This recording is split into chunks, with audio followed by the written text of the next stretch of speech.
Hi dears, ഈ ഒരു പാറ്റേണിൽ വരുന്ന ചുരിദാർ മെറ്റീരിയൽ നമ്മൾ മുന്നേ ചെയ്തിരുന്നു. അന്ന് പേസ്റ്റൽ ഷെയ്ഡ്സിലാണ് സെറ്റ് വന്നിരുന്നത്. സോ ഡാർക്കർ കളേഴ്സിന് എൻക്വയറി ഉണ്ടായിരുന്നു. ഇപ്രാവശ്യം ഡാർക്കർ കളേഴ്സിലാണ് സെറ്റ് വന്നിരിക്കുന്നത്. വിചിത്ര സിൽക്ക് മെറ്റീരിയൽ ചിക്കൻ കാരി വർക്ക് ചെയ്തിരിക്കുന്ന അൺസിഡ് സൽവാർ സെറ്റ്സ് ആണ്.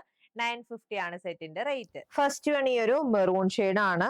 അതിന് നെക്ക് ലൈനോട് ചേർന്ന് ഫുള്ളി ഡീറ്റെയിൽഡ് ആയിട്ടുള്ള ചിക്കൻ കാരി വർക്ക് ആണ് ചെയ്തിരിക്കുന്നത്. ബാക്കി ബോഡി പോർഷനിൽ ബുട്ടാസ് പാറ്റേണും വന്നിട്ടുണ്ട്. ബാക്ക് പോർഷൻ പ്ലെയിൻ ആയിട്ടാണ് വരുന്നത്. ആൻഡ് ഇതാണ് മാച്ചിങ് ആയിട്ട് വന്നിരിക്കുന്ന ബോട്ടം പീസ്. സാൻഡ് ടോണിൽ വന്നിരിക്കുന്ന ബോട്ടം പീസ് ആണ്. ദുപ്പട്ടയും ഹൈലൈറ്റ് ചെയ്തുകൊണ്ട് തന്നെയാണ് ചെയ്തിരിക്കുന്നത്. സ്കാലപ്പ് ഫിനിഷിംഗ് വിത്ത് ബോഡിയിൽ ഫുൾ ഓഫ് ബുട്ടാസ് പാറ്റേണിലാണ് ദുപ്പട്ട ചെയ്തിരിക്കുന്നത്. Next one dark blue tone. Next colour change wine. And last one dark green കളറിലാണ് സെറ്റ് അവൈലബിൾ ആയിട്ടുള്ളത്. 950 റുപ്പീസ് ആണ് ബ്യൂട്ടിഫുൾ അൺസിഡ് സൽവാർ സെറ്റിന്റെ റേറ്റ്. പർച്ചേസ് ചെയ്യാൻ വാട്സ്ആപ്പ് നമ്പറിൽ കോൺടാക്ട് ചെയ്താൽ മതി. ഹാപ്പി ഷോപ്പിംഗ് വിത്ത് സംഗമം ഫാബ്രിക്സ്.